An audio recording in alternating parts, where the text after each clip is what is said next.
آپ کے سوال اور ہمارے جواب تو پوچھیں۔ السلام علیکم سر طلعت، کیسے ہیں آپ؟ ٹھیک ٹھاک ہیں سر؟ بہت اچھا پروگرام ہے آپ کا، تو میں ریگولر دیکھتا ہوں اس کو۔ کائنڈلی ہماری آواز بھی سنیے گا اور لوگوں کو بھی سنائیے گا، اور حکام بالا تک بھی پہنچائیے گا۔ ہم لوگ کسان ہیں اور کسان کی کوئی نہیں سن رہا اس وقت۔ میں ایک چھوٹی سی مثال دے رہا ہوں آپ کو کہ لاسٹ دور میں سر ڈی اے پی کی بوری 2200 کی تھی، اور اس وقت جو ریٹ ہے وہ تقریباً 4800 روپے پر بیگ ہے ڈی اے پی کا۔ سر کائنڈلی ذرا اس پہ تھوڑی سی روشنی ڈالیے، اور ذرا پلیز ہماری آواز بھی اوپر پہنچائیے سر۔ امید ہے انشاءاللہ آپ ضرور ٹرائی کریں گے۔ تھینک یو ویری مچ سر۔ دیکھیں جی، کسانوں کا تو جو حال ہے وہ کسان سے زیادہ کون جانے گا۔ پنجاب کے اندر جب احتجاج ہوتا ہے تو کسانوں کو پھینٹی لگائی جاتی ہے، وہ اتنی دل کو تکلیف دینے والی تصاویر ہیں اور ویڈیوز ہیں، پھر ان کے لیڈران کو اٹھا لیا جاتا ہے۔ بارڈر پار جو کسانوں کا احتجاج ہو رہا ہے اس کو بڑا سپورٹ کرتے ہیں، ویسے اس کو کہتے ہیں بڑا زبردست کام کر رہے ہیں، دیکھیں جی کیا احتجاج کیا ہے جی، جمہوریت جو ہے وہ اصل جمہوریت تو یہ ہے، اور مودی کی ایسی کی تیسی کری، بڑے خوش ہوتے ہیں، مٹھائیاں بتاشے تک بانٹتے ہیں لوگ کہ جی دیکھیں کیا مقافات عمل ہے، اور تاریخ نے اپنا فیصلہ مودی کے خلاف دے دیا۔ یہاں پہ جو کسان ہے وہ جب اعتراض کرتا ہے تو اس کو پھینٹی لگائی جاتی ہے، اس کو اٹھا لیا جاتا ہے۔ اور اگر آپ دیکھیں جو بڑے انڈسٹریلسٹ کا جبر ہے، جو شوگر مافیا ہے، اس کا جبر سے تو آپ بہت اچھے طریقے سے واقف ہیں، جو باقی پروڈکٹس کو پروسیس کر کے اور بلینز کماتے ہیں، ان کے نیچے جو لوگ کام کر رہے ہیں، جو فیڈ کرتے ہیں، جو را مٹیریل پروڈیوس کرتے ہیں، ان کی حالت جو ہے وہ بد سے بدتر ہے۔ آپ نے اگر کسان کی حالت دیکھنی ہے تو آپ پھر اس کے گھر پہ جا کے دیکھیں، اور جن گھروں کے اندر، اور میں دور پرے کی بات نہیں کر رہا ہوں، درون پنجاب کی بات کر رہا ہوں، ساؤتھ پنجاب کی بات کر رہا ہوں، اس لیبر کی بات کر رہا ہوں جو کبھی چاول کی جو ہے وہ بچیاں لگا رہی ہوتی ہے، اور کبھی جو ہے وہ فصل کاٹ رہی ہوتی ہے، اور اس کے پاس اپنا گھر نہیں ہے، وہ اس کو ہم وقتی لیبر کہتے ہیں، لیکن وہ آپ کی زراعت کا ایک بہت بڑا حصہ ہے، اس سے بھی کم تر درجے پہ ہے جس درجے کے اوپر ایک چھوٹا کسان موجود ہے۔ کپاس کی فصل کے ساتھ جو ہوا ہے پاکستان کے اندر، وہ بھی آپ سے بہتر کون جانے گا۔ تو ہم ان طبقات کو تو مکمل طور پر نظر انداز کیے ہوئے ہیں، جن طبقات کی محنت کا ہم اپنے ہاتھ سے، ان کی محنت کا اپنے ہاتھ سے اگایا ہوا ہم اپنے منہ میں ڈالتے ہیں اور پیٹ بھرتے ہیں جن سے۔ تو کسان ہے یا فیکٹری کا ورکر ہے، ٹیچر ہے یا چھوٹے لیول کا کلرک ہے، مزدور ہے یا دہاڑی دار ہے، یہ تمام لوگ جو ہیں نا، ان کو ہم نے پالیسی کے دائرے سے باہر نکال دیا، اور دنیا بھر میں ایک پالیسی سازی کا ایک طریقہ کار ہے جو ہم نے اپنایا ہوا ہے خاموشی کے ساتھ، وہ یہ ہے کہ اگر آپ غریبوں کے بارے میں کچھ نہیں کر سکے نا، تو غریبوں کے بارے میں پالیسی بنانا بند کر دیں، غریب خود ہی کچھ نہ کچھ کر لیں گے، تو ہم اس لیول کے اوپر چلیں گے۔ فارمر جو ہے وہ ابھی اس طرح غربت کی سطح پر نہیں گیا، لیکن حالات اس کے بہت مخدوش ہیں، لیکن ان کو بتانے کا فائدہ نہیں ہے، کیونکہ کہتے ہیں کہ ہم تو کام تو ٹھیک کر رہے ہیں، وہ کہتے ہیں ہم تو زبردست کام کر رہے ہیں۔ یہ سارا پروپیگنڈا ہے آپ کا۔ سوال جب میں دیکھتا ہوں آپ کی طرف سے آتے ہیں تو وہ اور قسم کے ہوتے ہیں، جو ان کے بیانات ہوتے ہیں وہ کہتے ہیں یہ تو چند ایک صحافی ہیں جو یہ پروپیگنڈا پھیلا رہے ہیں۔ تو میرے خیال میں آپ صحافی تو نہیں ہیں، اور آپ کے سوال تو بڑے جینوئن ہیں۔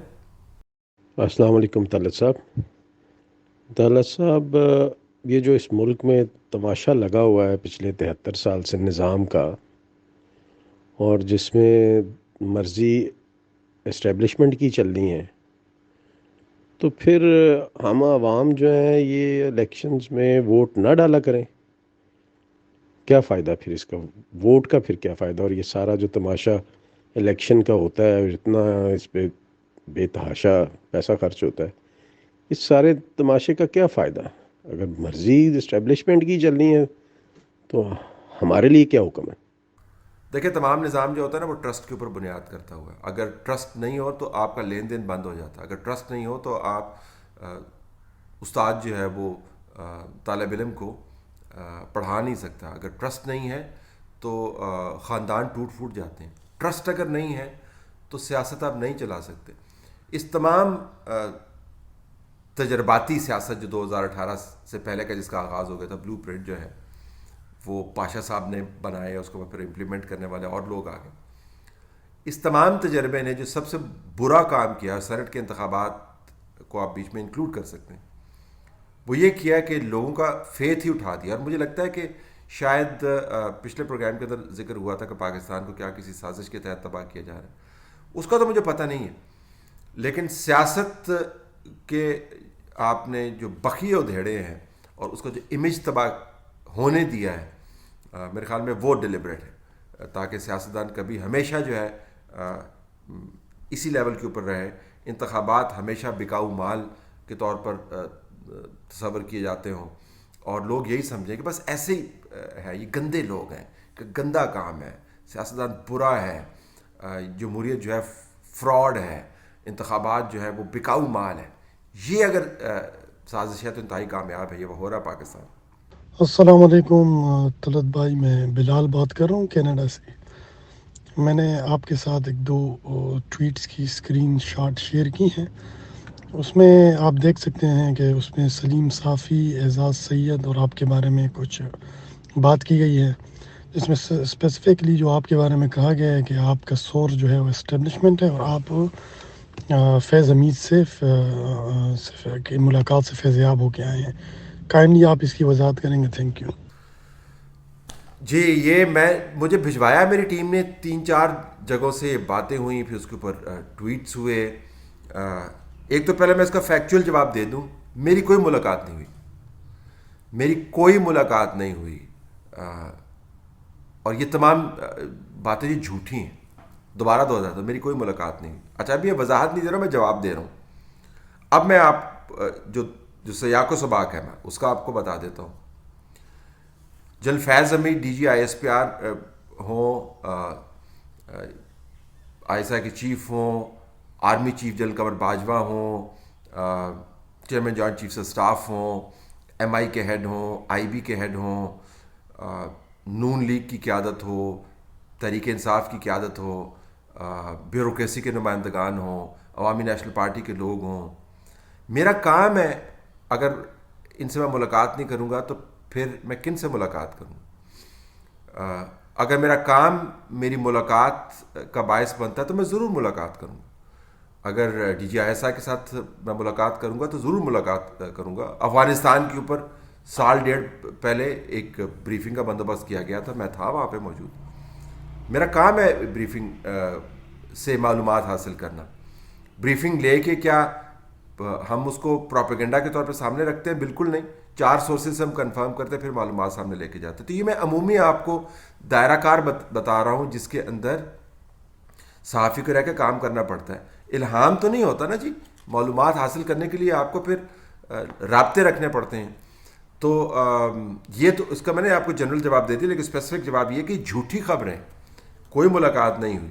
اور اگر کبھی ملاقات ہوگی تو بالکل کروں گا، ان سے بھی کروں گا، مریم نواز سے ملاقات کروں گا، بلال بھٹو زرداری سے ملاقات کروں گا، فضل الرحمان صاحب سے ملاقات کروں گا، جنرل قمر باجوہ سے ملاقات کروں گا.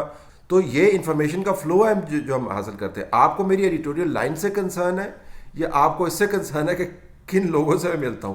تو میرا کام ہے، صحافی ہوں میں کوئی پہاڑ کے اوپر بیٹھا ہوا ایسا شخص نہیں ہوں، یا ملک سے باہر بھاگا ہوا ایسا شخص نہیں ہوں کہ جن کو باہر کی ایجنسیز جو ہے فیڈ کریں اور پھر آپ لوگوں کے خلاف جو ہے کیمپینز چلائیں. بھائی مجھے تو یہی کام کا طریقہ جو ہے دنیا بھر کے جو اچھے صحافی جن کے ساتھ میں نے کام کیا انہوں نے سکھایا ہے کہ آپ سورسز سے معلومات لیتے ہیں، ایڈیٹوریل ججمنٹ اس کے اوپر ایکسرسائز کرتے ہیں. اگر معلومات آپ کو مستند لگتی ہیں تو اس کے ذریعے اپنی ایڈیٹوریل ججمنٹ آپ شیپ کرتے ہیں. تو آپ کو میری پالیسی اور ایڈیٹوریل لائن سے غرض ہونی چاہیے کہ یہ کہ میں کس سے مل رہا ہوں، لیکن بہرحال ان سے میں نہیں ملا. طلعت صاحب، یاسر بول رہا ہوں کینیڈا سے. میں نے سوال یہ کرنا تھا کہ ہمارے عدلیہ کے سنہری فیصلوں سے تو تاریخ بھری پڑی ہے، لیکن یہ جو فارن فنڈنگ کا کیس ہے، جو پروہیبٹڈ فنڈنگ کا کیس ہے، اس میں الزام ہے کہ جی یہ انڈیا اور یہودی ایجنسیز یا کمپنیز یا بندوں کی فنڈنگ ہے، اور اوبویسلی اگر ان کی فنڈنگ انہوں نے کی ہے تو پاکستان کے مفاد کے لیے تو نہیں کی. تو اگر اس میں سچائی ہے تو 6 سال سے اگر ملک کے خلاف سازش ہو رہی ہے تو ہمارے جو ادارے ہیں وہ چپ کر کے بیٹھے ہیں کہ ٹھیک ہے ہوتی رہے. ملک کی انہیں کوئی فکر نہیں ہے. اور اگر نہیں ہے، یہ غلط الزام ہے، تو 6 سال سے کیوں لٹکایا ہوا ہے؟ اسے کلیئر اگر ہے تو کلیئر کریں. جی بالکل، مختلف قسم کے جو الزامات ہیں، جو اسپیکولیشن ہے، جو کائٹ فلائنگ ہے، وہ ہوگی اگر آپ کیسز کو لٹکائے رکھیں گے. اور ویسے تو دوسرے کیسز کو تو جھٹ سے آپ نپٹا لیتے ہیں. ڈیولپمنٹ فنڈز کا جو کیس ہے جھٹ سے آپ نے نپٹا دیا. صادق اور امین کی مہر لگانے کا جو معاملہ تھا جھٹ سے آپ نے کیس نپٹا لیا.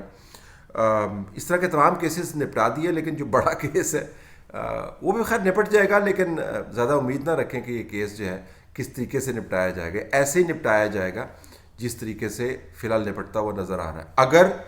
اگر نظریہ ضرورت کے تحت اس کیس کو کسی اور اچھے وقت کے لیے نہ رکھا گیا ہو، وہ ایک علیحدہ بات ہے. لیکن جو ہوا چل رہی ہے تو ایسے نپٹایا جائے گا. لیکن جب آپ نہیں نپٹاتے ہیں کیسز کو تو پھر ایسی اسپیکولیشنز ہوتی ہیں جو سوالوں کے اندر ایسے الزامات لگاتے ہیں، لوگ اس طریقے سے سوچتے ہیں. السلام علیکم طلعت حسین صاحب. موجودہ حکومت جس طرح کے ہر مسئلے کی، ہر بحران کی ذمہ داری سابقہ حکومتوں پر ڈال دیتی ہے، چاہے وہ بجلی کی قیمتوں میں اضافہ ہو، پیٹرولیم مصنوعات کی قیمتوں میں اضافہ ہو، آٹے اور چینی کا بحران ہو، ملک کی معیشت کی ابتر صورتحال ہو، غرض یہ کہ ہر مسئلے کا ذمہ دار حکومتوں حکومتوں کو ٹھہرایا جاتا ہے. تو سوال یہ ہے کہ اگر پی ٹی آئی حکومت 5 سال پورے کر جاتی ہے تو کیا 5 سال بعد بھی پی ٹی آئی گورنمنٹ اپنے منشور پہ، اپنے وعدوں پہ عمل درآمد نہ ہونے کا ذمہ دار سابقہ حکومتوں کو ٹھہرائے گی؟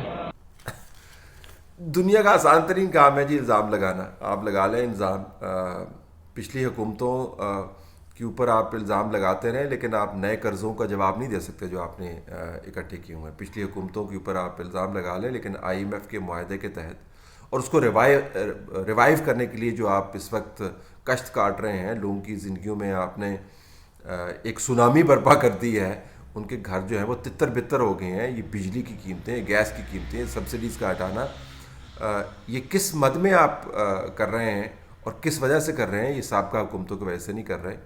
یہ آپ بین الاقوامی طور پر جو انٹرنیشنل ڈونرز ہیں ان کے ساتھ جو آپ نے رابطے کیے ہوئے ہیں ان کی وجہ سے کر رہے ہیں، یا انہوں نے جو لوگ پاکستان کے اندر معیشت چلانے کے لیے لگائے ہوئے ہیں ان کی کارستانیوں کی وجہ سے کر رہے ہیں. آپ اس وجہ سے کر رہے ہیں کہ ملک کے اندر سانس وسائل کو جنریٹ کرنے کی ہے نہیں، اور آپ نے کھینچتے رہنا ہے پیسے. آپ نے اپنے ایکسپینڈیچرز کم نہیں کرنے. آپ نے قرضے اس وجہ سے نہیں لیے کہ آپ نے نئی چیزیں بنائی ہیں، پروجیکٹس بنائے ہیں، لوگوں کے لیے ہاسپٹلس بنائے ہیں، یا موٹر ویز بنائی ہیں، یا آپ نے بزنس کو اسٹیمولس دیا ہے، یا آپ نے فارمر کا حال تبدیل کر دیا. آپ نے اس وجہ سے دیے کہ آپ نے موجودہ خرچے جو ہیں بڑھائے ہوئے ہیں اور خرچے پورے کرنے ہیں، اور کسی کو پتہ نہیں ہے کہ یہ پیسہ کس طرف جا رہا ہے. اور پھر بعد میں جب اعداد و شمار آئیں گے کہ اتنا پیسہ کدھر گیا تو پھر آپ منہ چھپاتے پھریں گے. تو یہ پرانی حکومتوں کے اوپر تو ذمہ داری ڈالنا آسان ترین کام ہے. اب ویسے بائیڈن آیا ہے، وہ کہتے ہیں کہ ٹرمپ نے امریکہ میں بڑی تباہی مچائی ہے. اب ڈیموکریٹس خود کہتے ہیں. تو بائیڈن نے تو کبھی ٹرمپ کا ذکر نہیں کیا. اس نے یہ تو نہیں کہا کہ یار یہ دیکھیں نا، اس وقت میں آپ کے ساتھ جو زیادتی کر رہا ہوں اس وجہ سے کر رہا ہوں کہ ٹرمپ کسی زمانے میں ملک کے اندر تھا، یہ معاشی طور پر میں آپ کو یہ کام نہیں کرتا کوئی ٹرمپ تھا. وہ تو نہیں کر رہا. وہ تو اپنا کام کر رہا ہے. وہ اپنی پالیسی لے کے آیا ہے جس کے نتائج کی ذمہ داری وہ اتنا جوان مرد ہے کہ اس کو خود لینی چاہیے. لیکن یہ عجیب و غریب قسم کی حکومت ہے. مجھے لگتا ہے بعض اوقات یہ بھی کہنا شروع کر دیں گے کہ ہم طاقت میں آئے ہیں، یہ بھی پچھلی حکومتوں کی ذمہ داری ہے. یہ اس میں ہمارا کوئی کمال نہیں ہے، پچھلی حکومتوں کی ذمہ داری ہے. یہاں پر حالات پہنچ گئے ہیں.